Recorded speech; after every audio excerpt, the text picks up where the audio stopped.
Hi. Hello, Gavin. Hi, Louie. How are you today? That was an aggressive hi for me. Hi! We're friends! Be my buddy. No, absolutely not. It's over. This is a purely professional relationship. God. I believe that. We have had a tragic day, and We I'm did just have going a to get tragic it. day. I'm not going to talk about it, but I just want you guys to know the state that I'm in. Nothing worries Louie. So nothing, literally. He is unflappable. You can't flap me. No, but this is the Mixed Reviews. Hi and welcome. Hi. So glad you're here. I'm Gavin. I'm Louie. And we are a film podcast in which we talk about something in the film world. Sometimes it's a genre, sometimes it's an actor, sometimes it's a director. And, This episode, I'm just going to tear the Band-Aid off. do it. We're talking about Sam Rockwell. Sam Rockwell. But before we get into him... I feel like somebody's watching me. Is that a different Rockwell? I don't know who that is. That's Rockwell. That's that's Rockwell. Come on. I don't know the band is Rockwell? It's a guy, and he paid, his father produced Michael Jackson at the time. And so I believe he's, suddenly can't think of his name. Former husband of Diana Ross. That's his father. He paid Michael Jackson to do the chorus in that song. No shit. Yeah. Wow. Yeah. Took a turn there. Someone will listen to this episode and be like, that fucking idiot. I know exactly who it is. I'm going to write in. Wait, I'm the fucking idiot? No, me. Oh, yeah. Okay. Probably both of us. Side note, before we get into our old business, by the way, there is a party going on outside this door. It's not a large group of people, but it's a dinner party, and it's very delicious. And Louie and I just ate, and we're ready for our naps. Yes. And so we're recording this episode, so you might hear some stray noise. Enjoy it, and feel like you're at a dinner party with us. We're delivering some ambiance, okay? Exactly. Guys? Drunken ambiance, the Orangina. It's a little ambiance, if you will. Yes, love that. So before we get into Sam, though, and I do want to get into him. We basically pulled the party, and apparently everybody there does, too. Yeah, everyone wants to bang Sam Rockwell.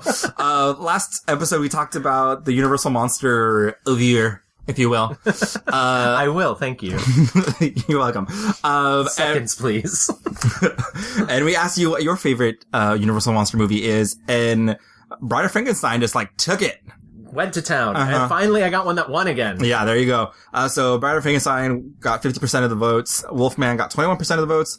My pick, The Black Cat, got 14% of the votes. And we also had some other votes for Phantom of the Opera. The silent Phantom of the Opera. Yes. Yeah. Dracula. And also Frankenstein. And I do want to give, as much as I joke about I finally won one again. The nice thing about putting out these polls is that there's really no losers, because I think The Black Cat's an exemplary film. So yeah, I no losers in that poll. No losers in that poll, but one loser in this room, and it's you. Get out. I will not lose. They fed you food. This is my house. I know. Oh, Gavin, you treat me so well. But yes, let us get to our topic of the week. Our topic du jour. Sam. We love him. Rockwell. We were looking, in deciding on this topic, we were looking at the movies coming out, and essentially we picked him because he has a movie out now. Yes. It's Three Billboards Outside of Ebbing, Missouri. Right. And it's a new Martin McDonagh film. Yeah, we were like, oh, who could, there's lots of people in this movie that we could have talked about, you know. It's shocking, though, because we both actually went and saw it together a couple days ago, and I will admit, he's the second lead, and based on the trailers, I would have assumed, so it's Frances McDormand, Woody Harrelson, and him, and I would have assumed Woody Harrelson was the second lead, and he's genuinely not. Nope. And we love Frances. She's amazing. But we thought we hadn't done a straight white dude in a while. Yeah. And if we're going to have to do a straight white dude, Sam Rockwell is the one for us to go to. love him. So yeah, Gavin, it's your turn to do a little rewind. So why don't you tell me a story about Mr. Rockwell? Sam Rockwell was born in Daly City, California. He's the son of actors who divorced when he was 5 years old. He was raised by his father, Pete Rockwell, in San Francisco, which is a pretty cool place to grow up, if you ask me. That kind of says a lot about Sam and who he is, and being very cool and open-minded and absolutely. His mother, Penny Hess, lived in New York. He spent his summer vacations with her. I grew up in San Francisco, went to high school there, and then I would visit in New York in the summers with my mom. And that's how I got into acting when I was a little kid. Was your mom an actress? Yeah, she was an actress, and she sang telegrams. They dress her up in a bellhop suit. And I don't know that people even know what that means anymore. I don't know that you can... I know that's true, right? Yeah, you can't really even send a telegram anymore, can you? Yeah, no, I don't know if you can. Yeah. She would sing telegrams live. She'd go to very scary places in the late 70s, you know, by herself, and she dragged me with her. She sang a telegram for Jack Lemmon once. Really? Yeah, and I think he was a little tipsy at the time. But she'd go all over. She'd go to Harlem and everywhere. This was in I don't know, I guess in the 50s, the 40s, it was a great idea for a practical joke. Oh, we'll send off a singing telegram. Yeah, sure. But you can't make any money at that, can you? Well, I think she did for a while, but not a lot, you know. It's like a restaurant job or something. Yeah. You know? And what about now, speaking of money, she must be thrilled, right? Oh, yeah, she's very proud, you know, and I learned a lot about acting from her. And my dad was an actor for a while, too. And Rockwell had what the New York Times described in 1998 as the, quote, footloose upbringing. Love that. And at age 10 made his brief stage debut playing Humphrey Bogart in an East Village improv comedy sketch starring his mother. I love when I'm reading these and I feel like they're edited by the actor themselves. Like, do you think Sam Rockwell is on Wikipedia being like, I had a very footloose life? Exactly. He attended the San Francisco School for the Arts with Margaret Cho and Aisha Tyler, but dropped out before graduating. He later received his high school diploma after his parents enrolled him in an Outward Bound style alternative high school called Urban Pioneers because, as Rockwell explained, quote, I just wanted to get stoned, flirt with girls, and go to parties. Love that. I've actually heard him say that too, so that must be like his line. Yeah. Get stoned, flirt with girls, and party. The dream. I went to this high school of performing arts. But you got the sickness for the improv. I got the sickness, and I got trained in improv as a kid, sort of not even knowing I was getting that training. And then it was part of the theater training. It's part of the theater, and my mom, she won the Improv Olympics in New York, I think. They gave him a grant. It was the improv troupe was called Joan Crawford's Children, and they did this show, and then I was in the show and stuff. I was in a school fame kind of school, but I didn't really take it seriously. I just chased girls and you know, smoked pot and stuff like that. The pot. There you go. He said that the school had a reputation as a, quote, place stoners went because it was easy to graduate. But the program ended up helping him regain an interest in performing. After appearing in an independent film during his senior year, he graduated and moved to New York to pursue an acting career. I do want to give a brief mention. His very first film is this movie called Clown House from 1989. It's a horror film. I highly recommend. It's very accessible. Don't watch it. Mm-hmm. It's directed by Victor Silva, who is a convicted pedophile, a child molester, and the co-star in the film is the person he molested. Jesus Christ. Yeah, so poor Sam Rockwell is involved in this movie. So let's pretend that's not his first film, but just know it exists and you don't need to see it. I thought Box of Moonlight was his first film. No, Box of Moonlight's 1997. Oh. So, he moved to New York and trained at the William Esper Studios with teacher Terry Knickerbocker. His career slowly gathered momentum in the early 90s. He was a guest star on The Equalizer, NYPD Blue, Law & Order, and he has a very small role in the initial Teenage Mutant Ninja Turtles film. That. Yeah. Is he Raphael? Yeah, he's Raphael. It's a very small role. Check it out, man. Anything you guys want, we got. Anything you want to do it. You know what I'm saying? Anything. You got any cigarettes? Regular or menthol? He also appeared as the title character in The Search for One-Eyed Jimmy. During this time, Rockwell worked in restaurants as a busboy and delivered burritos by bicycle. This is my favorite fact. I love that. At one point, Rockwell even worked as a, quote, private detective's assistant. Quote, I tailed a chick who was having an affair and took pictures for her at a motel, he told Rolling Stone in 2002. It was pretty sleazy. A well-paying Miller commercial in 1994 finally allowed him to pursue acting full-time. I found this Miller commercial. I remember seeing this played What happens lot. In this commercial? The lady down there wants to buy you a beer. What lady? He doesn't get it. I think he will. Right. I spurred the right way. For more of what you want in a beer. Bird line for less of what you don't. Miller Lite Ice. It's new.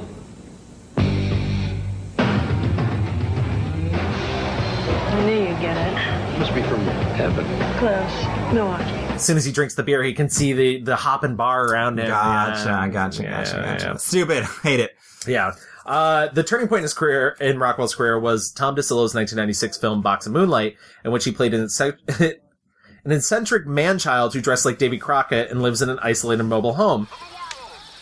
Al, I know you're smart because you got a scientific-style job, but you're not using common sense. If this fight is fake and everybody knows it's fake, then why in the hell would anybody waste their time sitting around watching it? That's a question you might want to answer one day, Buck. I know the answer. And this is what's happening all over America now. This country's being taken over by smart people with no common sense, and that's why I'm out here, man. Just me, my instincts, and nature. That's all you need. See that moon up there? Look at that moon! Shit, you're in the city. You wouldn't even be able to see that. The ensuing acclaim put him front and center with casting agents and newfound fans alike, with Rockwell himself acknowledging that, quote, the film was definitely a turning point. It was sort of put me on some independent film map after 10 years in New York. He also won strong reviews in 1997 for Lawn Dogs, where he played a working-class lawnmower who befriends a wealthy 10-year-old girl, Misha Barton, who knew she did anything besides the OC. I literally did not know that she was not just... Was she on the OC? Was that a good guess? Yes, that is what she is mostly known for, I would say. In an upper-class gated community in Kentucky, Rockwell's performance won him Best Actor honors at both the Montreal World Film Festival and the Catalan International Film Festival. In 1999, he played William Wild Bill Wharton in Stephen King's prison drama The Green Mile. At the time of the film's shooting, Rockwell explained why he was attracted to playing such unlikable characters. He said, quote, I like the dark stuff. I think heroes should be flawed. There's a bit of self-loathing in there and a bit of anger. But after this, I've really got to play some lawyers or a British aristocrat or they'll put a label on me. Yeah. I love that he said that. His career went on from there. He has a small role. It's not a small role, but it's like the role that nobody really thinks about in Galaxy Quest. He's really great in Galaxy Quest. He's in Midsummer's Night's Dream. He plays the villain in Charlie's Angels. So good. Spoiler, sorry. So good. And his biggest leading role to date, I guess to date, sort of. No, I don't. It is and it isn't, because it's his biggest film, I feel like, is 2002's Confessions of a Dangerous Mind, right, directed by George Clooney, in which he plays Chuck Barris, who was the host of The Gong Show, but also claimed to be an assassin for the CIA. Right. Is that George Clooney's first movie he made? I feel like it is. I think it might be. I don't know. Don't quote me on that, but it's definitely up there amongst the first, because it is prior to Good Night and Good Luck, and that's the one that won him all the accolades. Because I don't think he's made many movies. No. As a director. No, he's made 7 or 6, because he has a new one out. He like, after that, like, literally, career explosion. He's in Matchstick Men for Ridley Scott, which is crazy because I was under the impression that Ridley Scott hadn't made a movie since the early 90s. And then I remember that's Ridley Scott hasn't made a good movie since the early 90s. Sick burn, Gavin. You're a hater. Take that, Ridley. I hope you hear it. Didn't he just make that Prometheus? Yeah, right. I said my piece. Okay. He then played Zaphod Beeblebrox in the 2005 film version of Hitchhiker's Guide to the Galaxy. So fun. He ends up playing Casey Affleck's brother, Charlie Ford, in The Assassination of Jesse James by the Coward Robert Ford, in which is an independent film all about the death of Jesse James, and it's a really good movie, but it's also about 1 billion years long. Oh, is that all? Yeah, he's in the second Iron Man movie, and just on from there. He does Moon, which is a big, huge independent film. He does the Chuck Palahniuk adaptation Choke. And since then, he literally just keeps working and working. Right. He does anything that comes his way. He, does TV. He did Martin McDonagh's previous film, Seven Psychopaths. He also did, the Nat Faxon and Jim Rash film, The Way, Way Back, which people thought he was gonna get nominated for an Academy Award for, and then that never materialized. In 2015, he did the remake of Poltergeist. And now he's everywhere. He's just everywhere. I mean, I've done stuff for money and I've regretted it, and I mean, the stuff that I really regret turning down is usually, it's not a film, it's usually, although I did turn down The Incredibles, the cartoon, and I regret that. You regret it because it was really, successful? Because or they did it well? Successful, but also it was really good. Yeah. May I take a guess that you were going to be the Jason Lee role? I'm not going to answer that. But you're allowed to ask, and he's allowed to not answer. That's okay. But you can tell me later. But I regretted not doing it, and then usually I regret like not doing like a play in Ireland or something. You know, like having an experience, like a Pillow Man is something I regret not doing. You know, like, but I usually haven't regretted, like you said, like a film thing. It's kind of like, yeah. And as you mentioned before, he has a new film out, which is why we did this. And, right. It's weird because I remember I was watching one of those like Academy Roundtable things, and it was for women, and they had asked someone, I can't remember who it was. They were like, "What if you could have like? Are there any careers that you really admire?" And this actress was just like Sam Rockwell. Really? Yeah. It's like, he's able to do so many different things. He works on like a couple different levels. He is just kind of like laid back, every uncle character. You know, like it's just kind of like. You know, like from the way back or, like even Lawn Dogs and stuff. It's just like very kind of like easy breezy stuff. Or it's like insane, like super, balls to the wall type of stuff for like Confessions of a Dangerous Mind? Yeah. Yeah. Or even like nonsensical things like The Sitter. Yeah. And like he's clearly a very loyal actor. He's worked with multiple directors over the course of the years. He's worked with I suddenly forgot that David Gordon Green, who did The Sitter, as well as Snow Angels, which is another film he did with him, and the guy that directed Napoleon Dynamite. He's done 2 films with him. He even did an episode of the Napoleon Dynamite cartoon, and there's a rumor that he's cameoing in Duncan Jones's next film, Mute, for Netflix, as the character he played in Moon. Oh, no shit. So, like, yeah.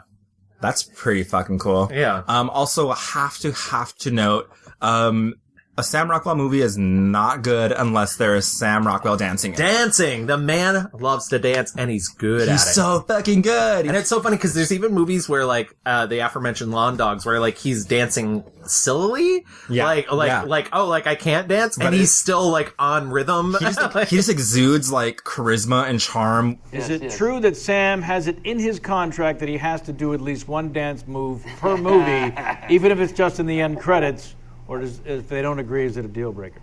It is a deal breaker. It's a little homage to Chris Walken, but it's also, my girlfriend's giving me a hard time about that. She's like, again with the dancing in the movie? Come on. Why are you not allowed to have fun? Well, it's getting a little repetitive. It's getting a little redundant. So you need new moves. I need new moves. Maybe that's all it is.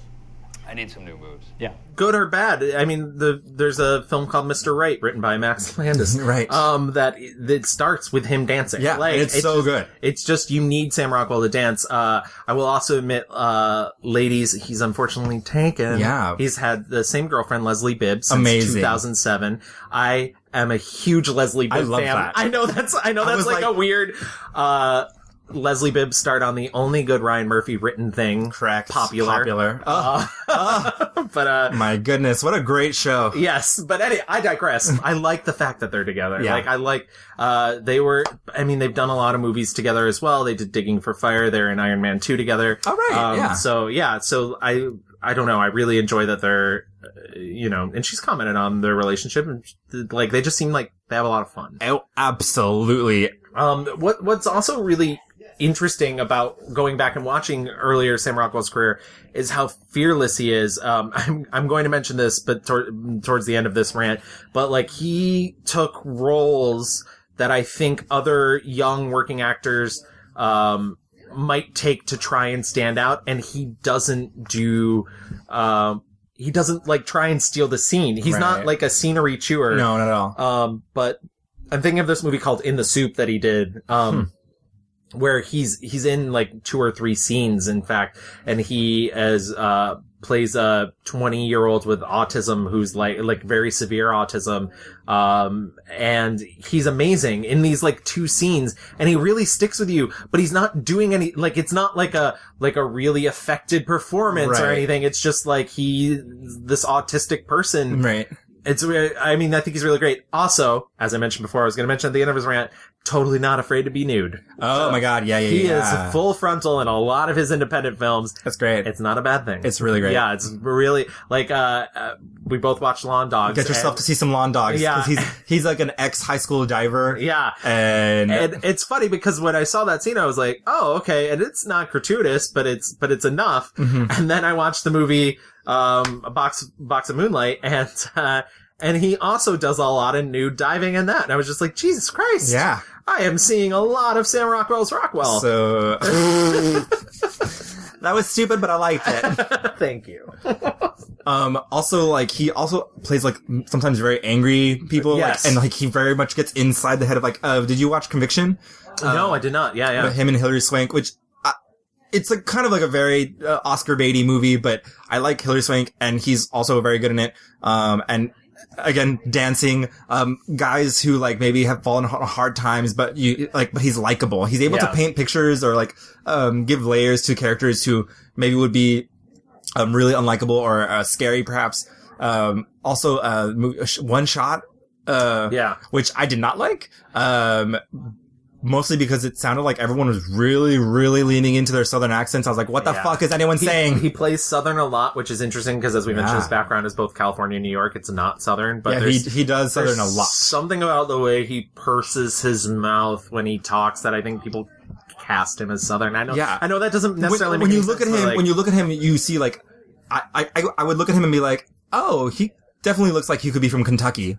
Yeah, like, he's got a little good old boy appeal very, to him. I mean, he's got a very baby face, and I listened to an interview, that he gave to, like, NPR, or maybe it was, like, somewhere in Canada. I don't know what it was. But he said, now that he's kind of, older now, his baby face has kind of, like, started to go away, and he said, I'm really excited to, like, be able to play, characters that aren't so, young, because he's read young for so long. I mean, even in Mr. Right, he's paired up with Anna Kendrick, who I don't know exactly what the age difference is, but it felt a little bit like, why? I think they both have like that same energy, like youthful, like, the movie It's funny, in the same year, they play not a couple, but they're in the movie Digging for Fire together. Oh, and I was like really weirded out by, I mean, once again, it's not anything to do with that, but I was like, oh, that's so odd. Yeah. Mr. Right was fine, I guess. We should maybe move into our picks, but just real quick, also, according to, accounts of his personal life, just bringing it back to, his relationship, he's never been married, and he says he's perhaps not even interested in, ever having children. Wow. Like, he was quoted as saying, I quote, I definitely don't want to become a parent. It's not my bag. Wow. So, yeah. That's interesting. So good for him to, like, I mean, it's fun, like, all those interviews, I've seen a couple of things where he's, like, talking about going to Sundance and like having a bunch of fun, and someone had asked him what are like the Survivor things that you need to go to Sundance, and he said like something like alcohol and condoms, assless chaps. Yeah. And like when he becomes like very like shy. He's like, oh, I said that, I don't know, like yeah, well, I could probably give people tips on how to survive Sundance, because I've been here like 5 times, maybe 6 times. I don't know. I think it's needed. Yeah, I really think I could tell you seriously what you need to do, but you're the only guy who didn't say skis. I think you should bring condoms, though. I think condoms is probably a good idea. I have a girlfriend. I don't need condoms, but it's probably a good idea if you're down here and you're single. And I would definitely bring a lot of water and hydrate, a lot of hydration. The altitude is very dry up here. I would go to bed as early as you can. I know people are tempted to go to these parties. They want to drink a lot. You're against that. No, that's okay. You're going to have fun, but like, moderation, it's not a sprint. It's a marathon. You know what I mean? What are the chaps for? And the cowboy chaps hat, is just really of which you're actually wearing today. Just to feel good. It makes you feel good and you look good. I think a good pair of assless chaps can really make you sing in the snow. You know and it's okay then to stay in the room when that happens. Yeah. I think it's fine. As long as you feel good, it doesn't matter really how you look. But I think people look fabulous in that. So. He's definitely that like guy friend who you can like kind of always like count on, or like, to crack a joke, have fun. He seems immensely charming, and it's really great fun seeing movies like the comedies that he's in, really leaning into that, and it's even more exciting seeing dramas where he's able to like kind of inhabit these really harder characters where it's not so just like laid back. Yeah. So I think it's time we moved into our picks. Yeah. And because I really like Sam, we're on first name basis. I hate him. The worst. And I figured it sounds like you do too. Maybe we should get our 1-star reviews out of the way. Okay, sure. And then do our 5-star reviews. Just because he seems like too nice to shit on the way out. Right. My 1-star review goes to Gentleman Broncos. Oh my god. Go on. Because I have to change my plans, but go on. I just had so Gentleman Broncos is a movie that came out in 2009, done by the Napoleon Dynamite characters, Jared Hess. Yes. And it's the trailer for it is like a movie that has another point, a point of view, a different point of view. And I was like, okay, so they're really going to try hard to sell this as a Napoleon Dynamite, weird, quirky, left of field movie. And he isn't the star of this movie. The star of this movie is Michael, and I can't say his last name. Jack's son in Will and Grace. Yes, there you go. That's my reference point because I'm gay.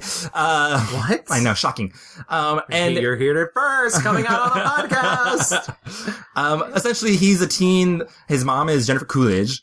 And he's a teen who writes fantasy, sci-fi, novels. He goes to a conference, to see his hero talk. Turns out his hero's a hack. And his hero essentially steals his novel, changes some names, and is selling a buttload of books. Sam Rockwell plays the title character Bronco in this novel, and so the movie splits off. Sometimes someone will be reading the story, and then you get actual scenes of the actual book. And Sam Rockwell has to I don't know. He has to play both versions of Bronco. In one, it's Bronco. In Bronco, it's in Michael Oregano's. Oregano. Yeah. Tastes like soap in the mouth. It's him, or it's Jermaine Clements who plays his hero, the guy that's right. Yeah. It's in his version. It's Brutus or Brutisius or something crazy. Well, in that version, he's playing I'm going to say gender fluid. I just think it's offensive. I think that what he's doing is offensive. I don't think it's offensive. I think the way that the movie handled it, I mean, there's a scene where Michael's character is it's my character, it's my book, you just made him into, and he says the T word, for, transgendered. Yeah. And I was the character, essentially, he puts on a wig, he has a mustache. I made us a time capsule. I put a buttload of keepsakes in it. We can send it floating downstream, and that way if we die, future generations will learn from us. Look at this. It's a friendship stone. Come closer. Let's blow on it. You blow first.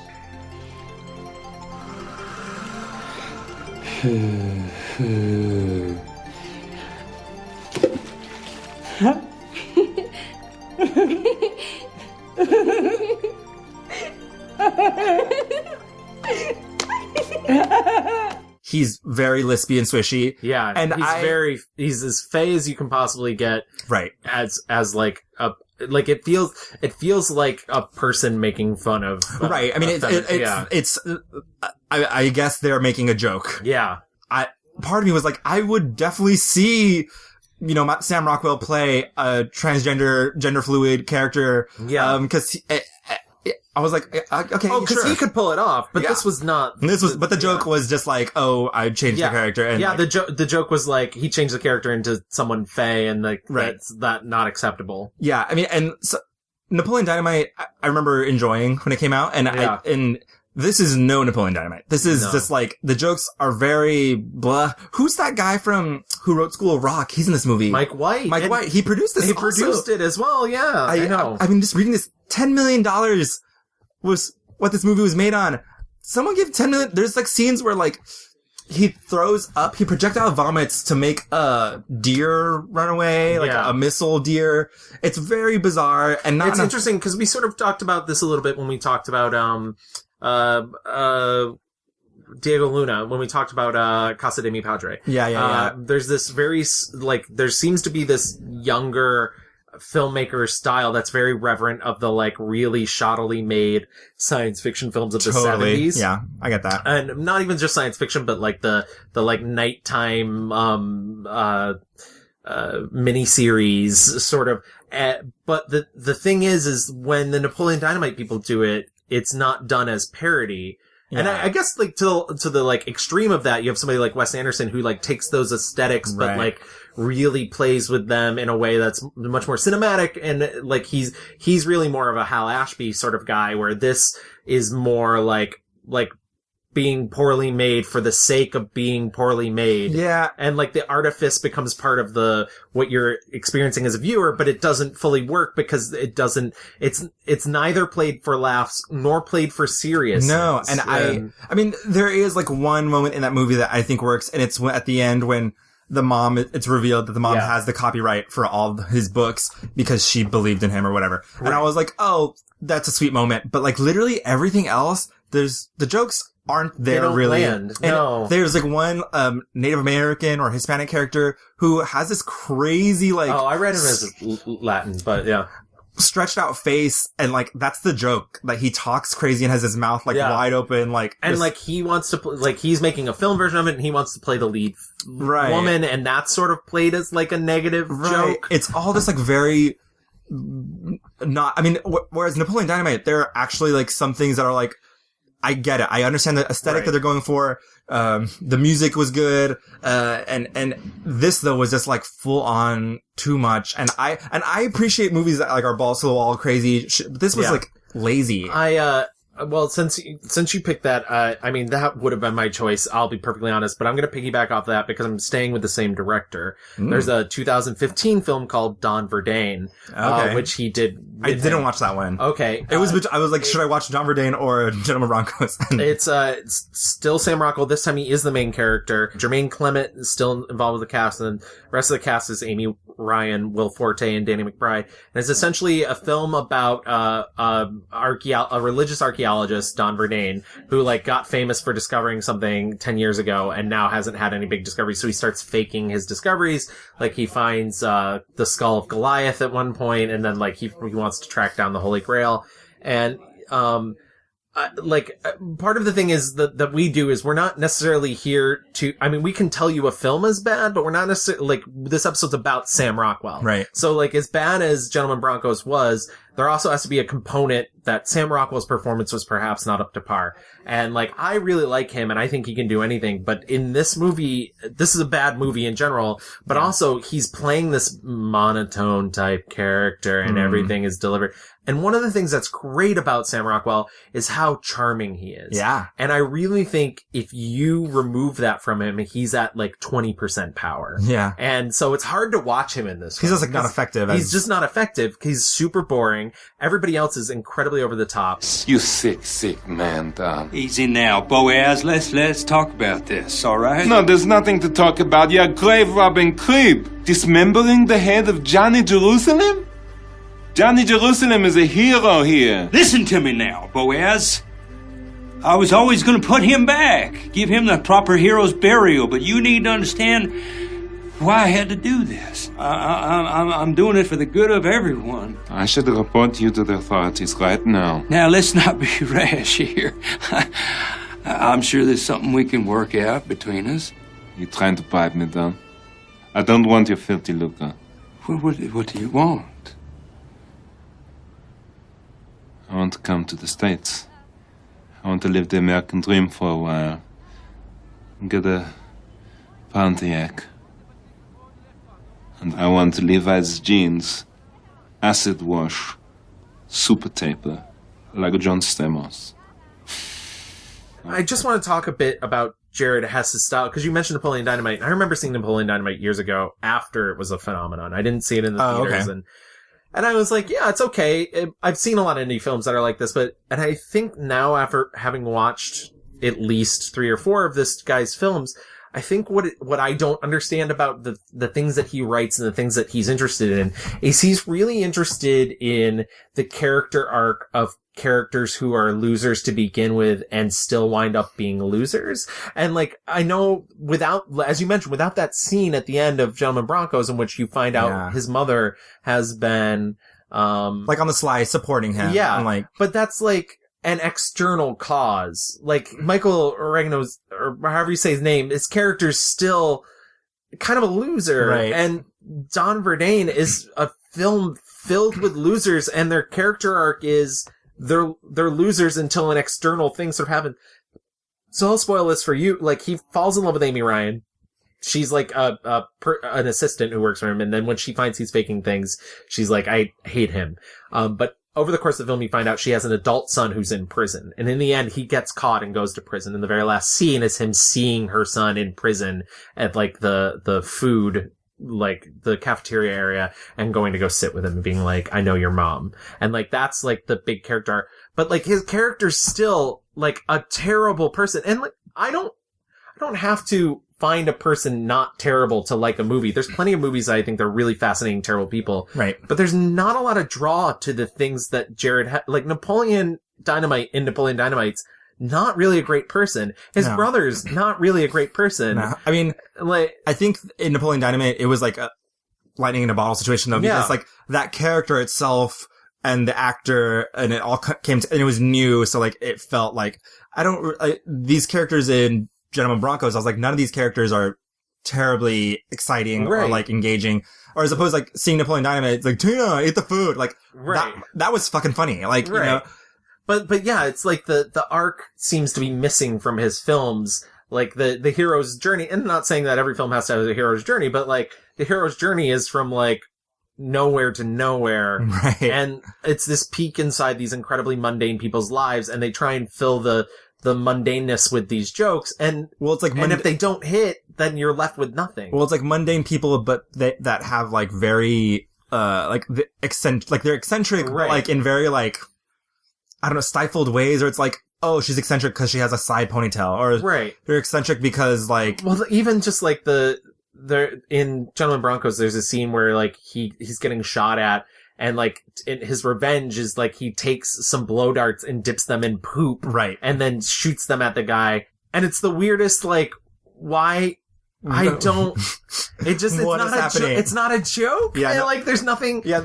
A lot of it is just like, so this is not a joke. This is just like weird. And so I just think like, maybe Jared Hess, you don't think he can like direct a movie at all? Yeah, it's not necessarily I don't think he can direct a movie at all, but I don't think he's very good with actors, and I definitely think he doesn't understand the things that make Sam Rockwell appealing, because like even in Gentlemen Broncos, the situation in which he's playing the very butch like over the top version of Bronco, he like, it's still not clicking fully. It's not like, it's such a parody of a thing. Especially since we've seen him play kind of like space cowboy in Hitchhiker's Guide to the Galaxy, where it's like really fun and engaging.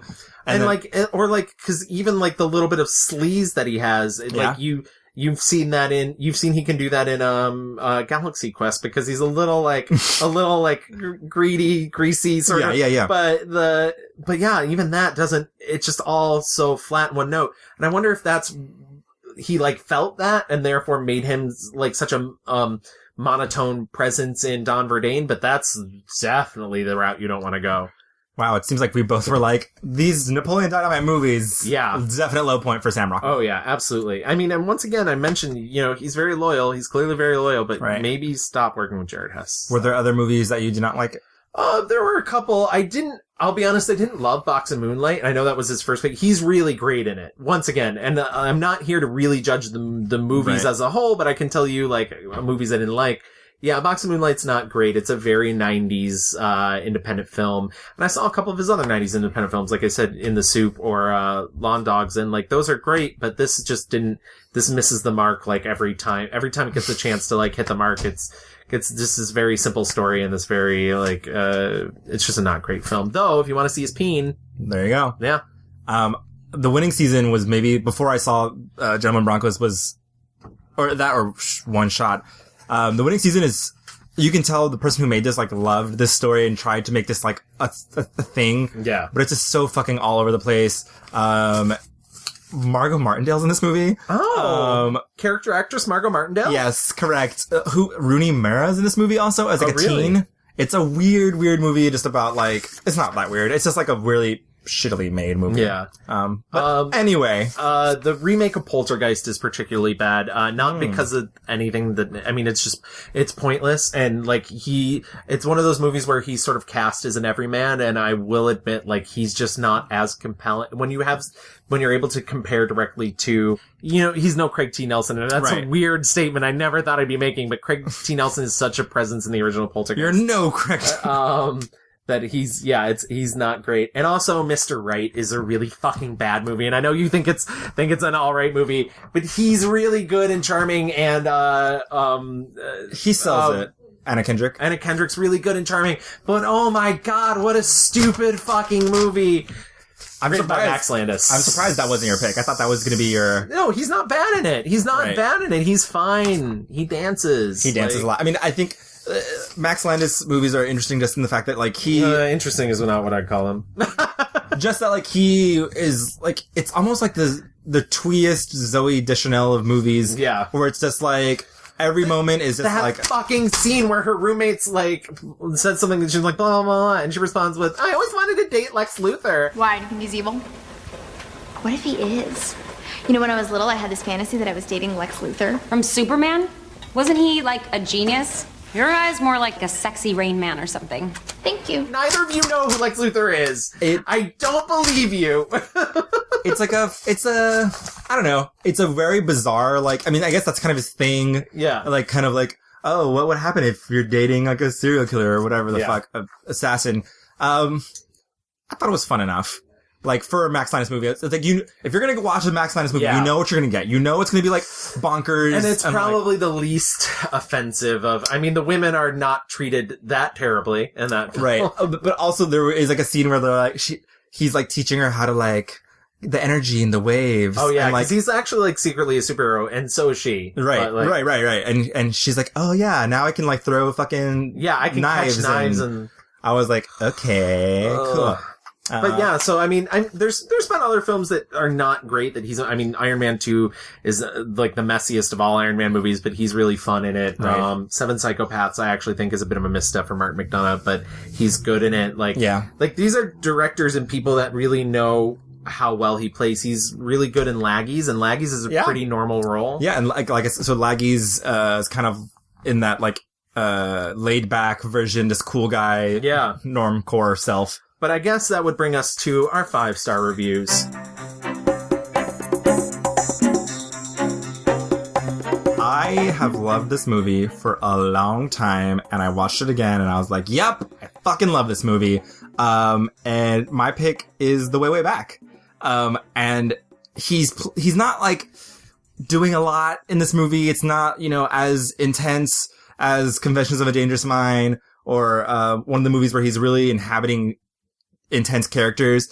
This is truly him at his easiest, breeziest role, and he's so good in it. I'll be the first to admit, I don't love The Way, Way Back, but I love him in The Way, Way Back. I saw this movie by myself when I was living in San Francisco, and I was just like, so The Way, Way Back is about a 14-year-old named Duncan, and he's going on summer vacation with his mom, played by Toni Collette, who's amazing. Yeah.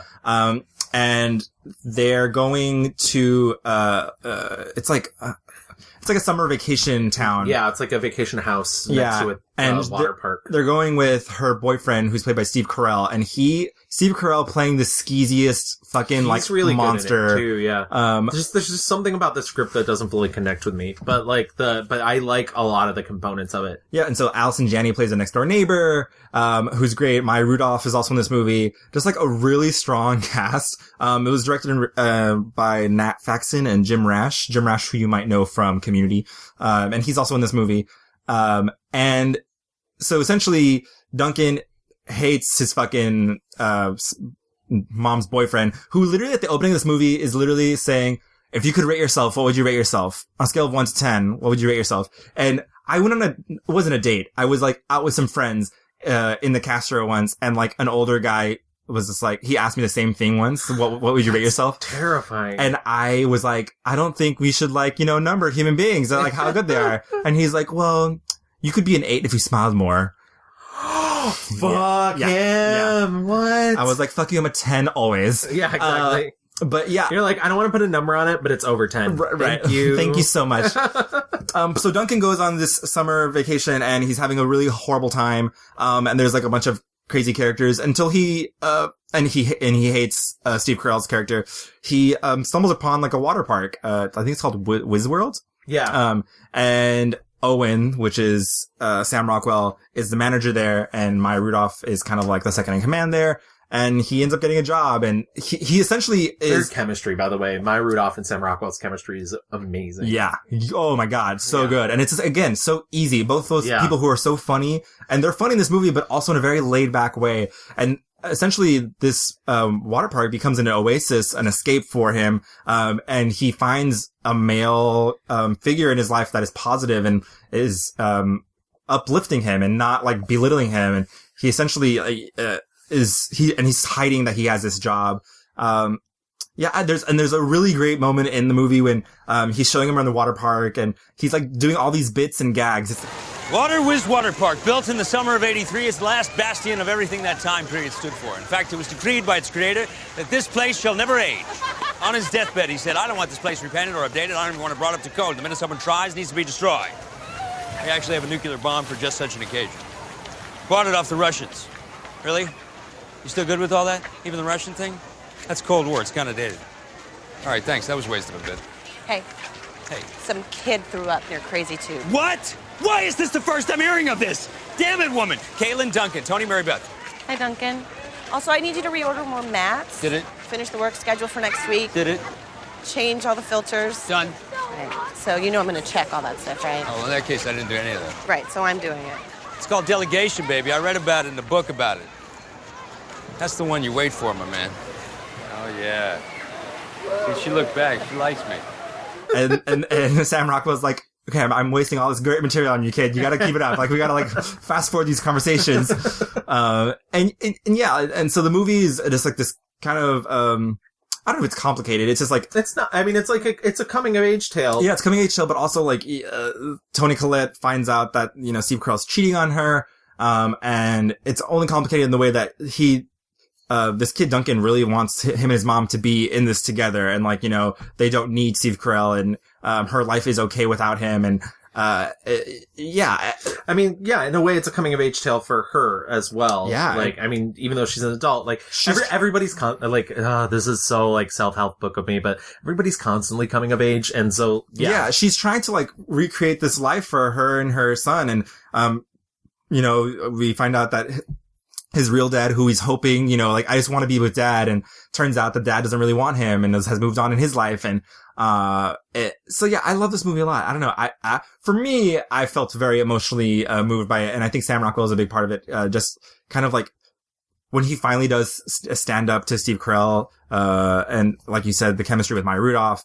It's a really sweet movie. And, it's kind of like, for me, it's like the purest essence of Sam Rockwell. And of course, you get him dancing, and it's great. I'm glad you picked that, because that is a really solid performance. I mean, it's a really amazing performance. Yeah, and it's like we were saying, it's not like showy or over the top. It's very soft, but like funny. I don't know. This is the best, I think, example of him playing like a good, father figure, dad character. Who, and he's said in, interviews when he was promoting this movie that he had a lot of these characters as a kid growing up. They're just like men that you meet in your life that, genuinely are helpful and give you advice to like live a better life. So yeah, way back. So my choice is actually a kind of showy performance, but it's a necessary showy performance. And, it is, in the 2002 film Confessions of a Dangerous Mind, which brought up a bunch. And you're right. You are correct. Actually, it is George Clooney's first film. First of all, Sam Rockwell was not even the first choice for this film. It was like Johnny Depp and like, Matt Damon, was involved in the early bits of it, but ended up just cameoing for free. But yeah, that experience was kind of amazing, and really, George really went to bat for me, and I'll never forget that. I mean, they did not want me for that film, but... well, they want a marketable name. They want a marketable name. Let's be specific that's as exactly to why right. someone might not want what exactly you right. could bring. I met Bryan Singer a year before for that movie, and he cast Johnny Depp, I think, and there was Sean Penn, Robert Downey Jr., all these people, Ed Norton. A lot of people were talked about for Chuck Barris. And but yeah, no, George really, him and Steven Soderbergh are the reason I got that movie. Confessions of a Dangerous Mind is the quote-unquote true story of Chuck Barris, the host of The Gong Show, but he also created many things. He created The Dating Game, and so many other weird TV like things. ABC game show nonsense. He wrote the song Palisade Park, and he was a true artiste. He really was. But he also claimed in one of his autobiographies that he was secretly working for the CIA as a hitman. I spent a lot of time with Chuck. A lot of time with What are you legally allowed to share with us? I don't know where Chuck is right. I think he's in Paris or something. Let's just put him in Paris for now. That's where I'd like him to be. I miss that guy. I haven't seen him in a while. But yeah, I had George gave me a camera, a video camera, and he said, "I want you to go hang out with Chuck and videotape everything." And that's what I did. We hung out all the time, and he was really into Les Paul music, and that's how I kind of got the movement of his dancing. Is I would watch him dance to Les Paul. And I had him tape my lines in a tape recorder, like an old-fashioned cassette, and all this stuff, and ad-lib. I'd say, what would you say? Say the Charlie Kaufman stuff, and then say what you'd say. And we kind of, did that whole thing. How thrilled was he? He loved it, man. He was, he was loving it. Yeah. And, we got into all that stuff. Did you kill all these people? And, he said yes, and it was wild, man. I mean... Was there ever a time where you were convinced one way or the other 100%? Or do you just automatically, you can't help but assume, of course he didn't do this? I'm going to take the fifth. For Chuck's sake. I'm going to take the fifth. Well, it's a much better answer, and it's a much better story if he and you and George and everyone continue to take the fifth, because the rest of us are just forced to wonder. That's right. That's right. Much better. That's right.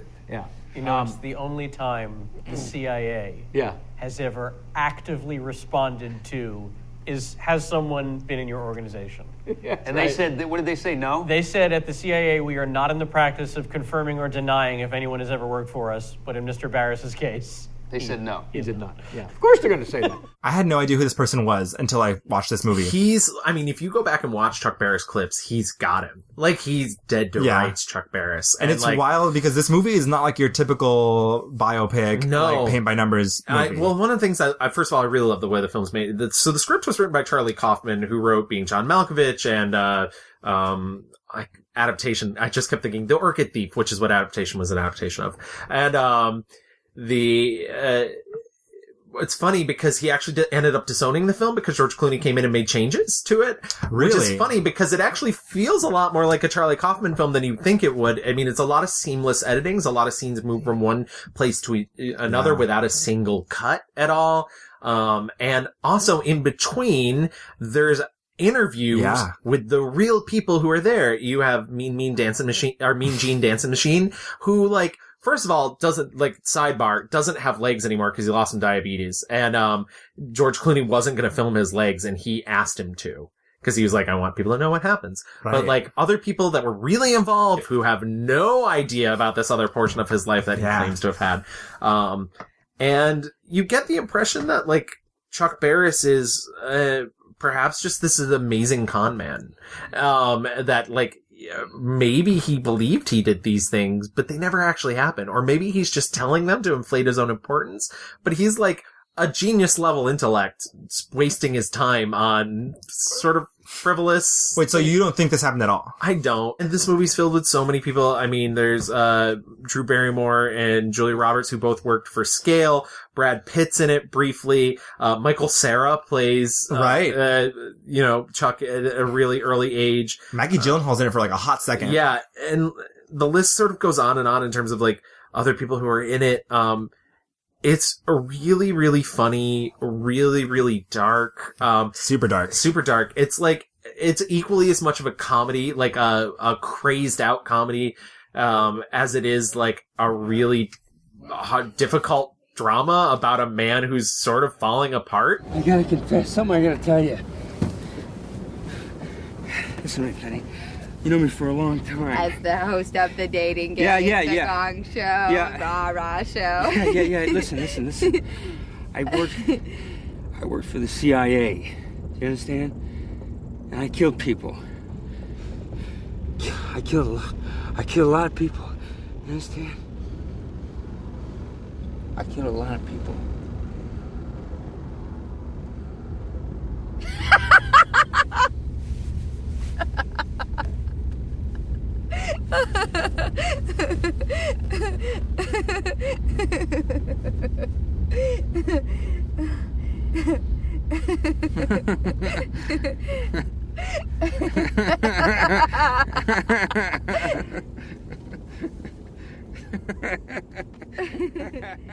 I came up with a new game show idea recently.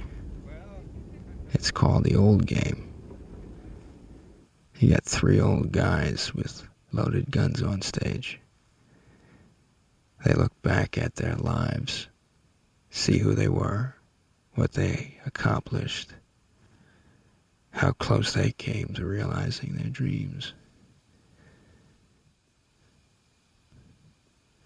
The winner is the one who doesn't blow his brains out. He gets a refrigerator. It was wild watching it, not knowing anything about like this man and what he was and what he did. And so watching the interviews, I was like, wait, is this part of like the movie style or like are these? And then it hit me at the very end when they like finally show the actual Chuck Barris. And I was like, oh shit, like this guy, like these are actual interviews with real people who were like, you never knew where he was. Right. And like, I don't know the whole bit. Like one of the things to me was like, oh, well, what if we take their first dates from the dating game in like Germany or like random fucking places like that? And for me, I was like, this motherfucker worked for the CIA. He's really good because the movie kind of like goes all over the place in time, right? It's not like, it's not a linear timeline. Right. The movie itself, it's not a linear performance. But you get like a lot of different, like, so you get a lot of like levels from him. Like you get him like, you know, going crazy. You get him like ambitious and young and like, it's a really, complicated performance, I think. And he killed it. I still think it's probably the most complicated performance of his career. And it's still really fun and really light. And he has a way of exuding the internal stuff that other people can't put out. Right. There. But like, even in the movie, like, there are moments when it gets really tense. Like when he gets paranoid about like they're coming to kill him and like, and so he's on the show dancing and singing, but also at any moment you think this whole production is going down. Yeah. Like he's about to fucking kill someone. Yeah. I was like, this is, I never heard the movie before. I didn't know like anything about it. I enjoyed it. I've loved that movie since college. I remember watching it maybe like 10 or 12 times in college. No fucking way. I listened to the director's commentary, like, and I know, and I feel like I'm not imparting enough of that information here, but I mean, it's a very easily accessible film. Yeah. It's out there. Go find it. Go watch it. And you will see truly like, not only is it like really impressive filmmaking, in a style that you've not seen George Clooney do since, because, I think one of the problems with George Clooney as a film director is he doesn't really have a voice. And each one of his films is different. And this was a really for his first film, a really experimental sort of, and, I wish he would go back to that, but also a really nuanced and a very like, I don't know, Sam Rockwell should be really proud of that performance. It's so good. Any other films that you thought were... Yeah, I'm surprised that I in my brain, I thought you were going to choose Moon. I love Moon. I do love Moon. I love the new version of Moon where they've replaced Kevin Spacey's voice with the voice of Christopher Plummer. Right, correct. You're right. Topical. As I was watching it, like, before I started, and... You're like, fuck you, Gertie! Stay away from him, Gertie! Right. I know, I mean, it came on and I was like, oh, fuck, it mostly just hit me like, oh fuck, there are a lot of things that Kevin Spacey is in that I'm going to encounter and it's kind of fucking ruined. Yeah. Because fuck him. Yeah. But yeah, Moon is so good. And he gets to play various versions of himself. Not too much of a spoiler, but like. Yeah. And this movie, and it's all him. Literally, all him. There are a couple other people, but like. I believe the Gertie stuff was most of it was recorded later too. Yeah. So like, I think I read something that like, Kevin Spacey was not going to do it until he like saw the movie done, and then like he recorded it in one day, all the stuff. Sam, is everything okay? Yeah. Yeah, we had a fight. Me and the other guy, he's very angry, you know? What he did? He flipped my entire model over. You know how much work I put into that thing? 938 hours. 938 hours, yeah, exactly. 938 hours, really? Approximately. He's got a problem. He scares me, Gertie. What is it about Sam that scares you? He flies off the handle. I see it now. I see what Tess was talking about. Moon is directed by Duncan Jones. Yeah, who is son of David Bowie. Right, and it's his first movie. I've met Duncan Jones. He's very nice. Casual. I'm not trying to drop names, but like that's one of those ones I'm like, like it was so good to meet him. Yeah, the movie's so fucking good, and the story is original and exciting. And you really get to see Sam Rockwell play. Yeah, like he is there's lots of plot twists and like kind of twists and turns in this movie, and I won't spoil it. But it's really interesting, and like it's sci-fi in a way that's not like unbearable or like it's too much. Like this is a very like middle of the road. It's a movie that's very direct about its world and what its world is, and like you're not dealing with like everything's not jargon and right. science. It's for sure. Yeah. So Moon was really great. What else did we? I loved Lawn Dogs. Lawn Dogs was one of his independent films early on. It's like a pseudo I'm trying to think of the words, but I'm getting podcast brain at the moment. Like urban fantasy. It feels like kind of like a fairy tale. Yeah. I mean, the movie essentially follows the tale of Yubaba, the witch in the woods, blah, blah, blah, blah. I like the movie. I think it's very frustrating though. Yeah. Like at the end, I was like, what? Well, the plot feels really prescient, where it's like, like, for sure. This little girl who's like experiencing these things that perhaps she's not ready for. She keeps essentially running into people fucking. But she like at one point she sees her mother,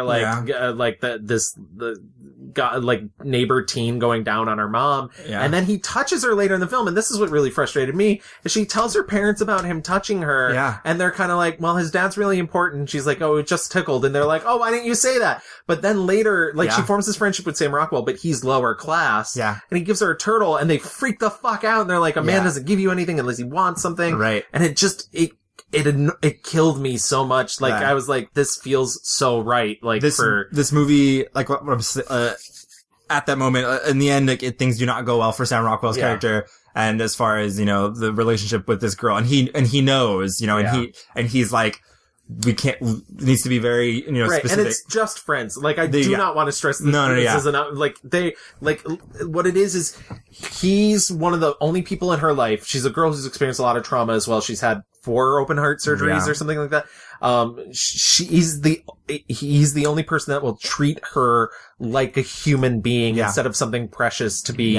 And she's the only person that will treat him like a fellow child, essentially. Right. She'll let him, cause he's weird and eccentric. People say you're trash.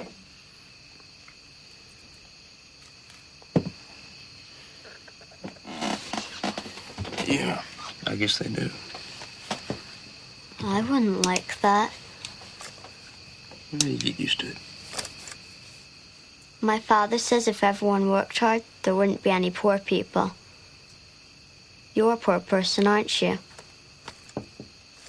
He says that anyone who works hard can be rich, just like him. Sounds like you got a smart daddy.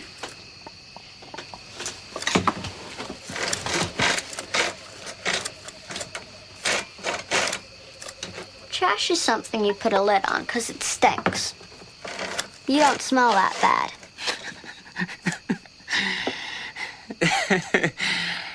That makes my day.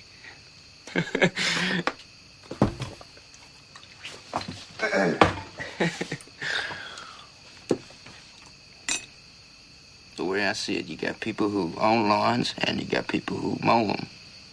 And they're never the same people. This movie seemed, as I was watching the trailer, I was like, what is this movie about and how are they selling this? Because it's not clear what they did, but it's interesting enough, and Sam Rockwell looks great in it, so. Any other? I liked Conviction a lot. It's mostly it's just a fascinating story about a woman who, her brother was wrongfully accused of murder, and she literally just destroys her entire life to exonerate him. I remember when it came out. I don't know why I didn't watch it, but so Hilary Swank goes to law school, and she's essentially she gets divorced because her husband's like, you need to get over this. And she's like, no, I'm not going to.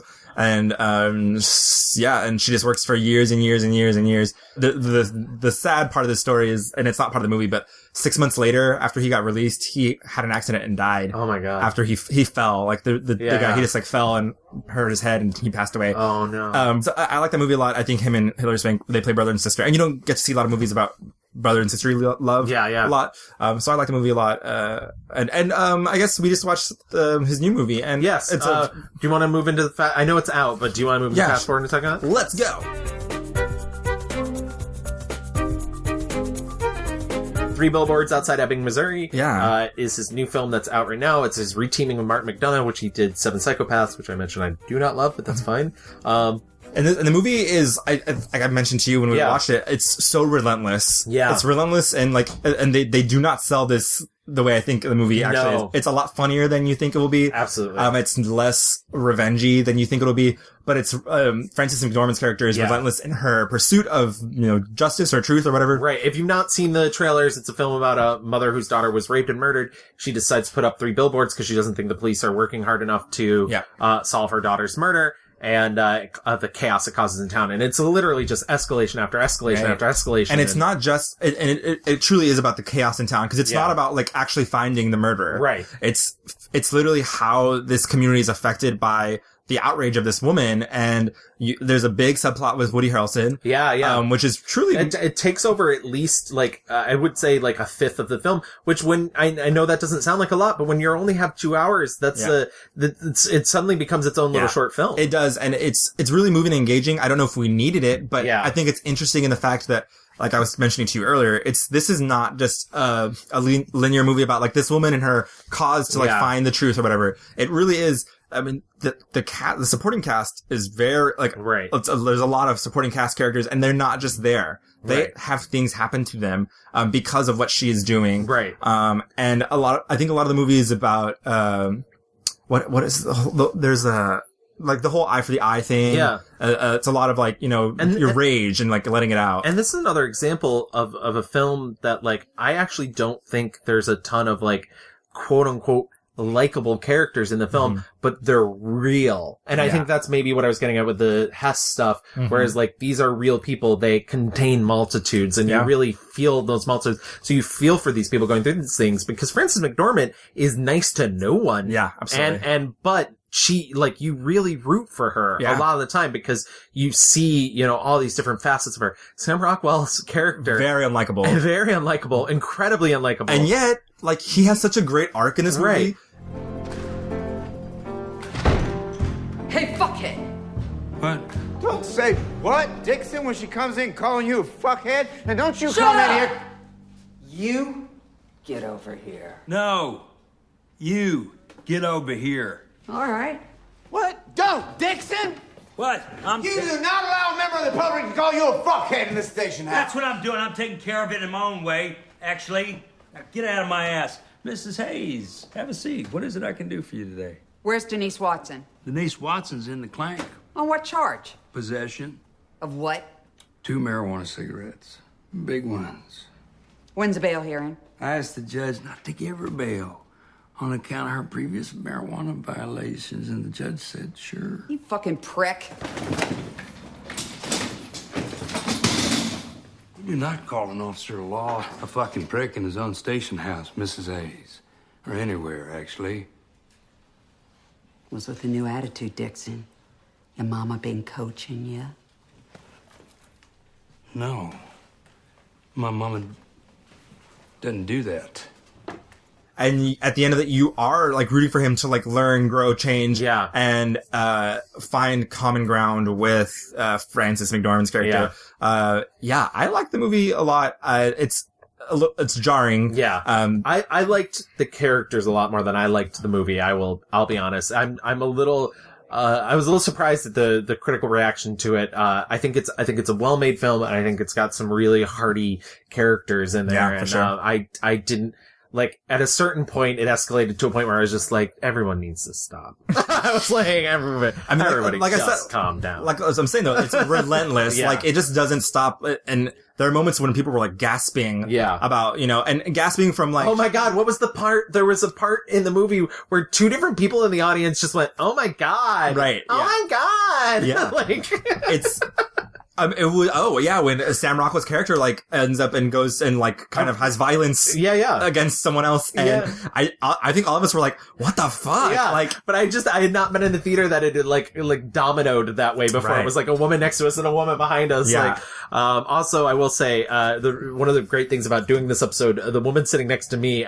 during one of Sam Rockwell's very first scenes in the film, because he's so good and so charming, she turns to her husband or boyfriend or whatever, I don't know, her life partner, who cares?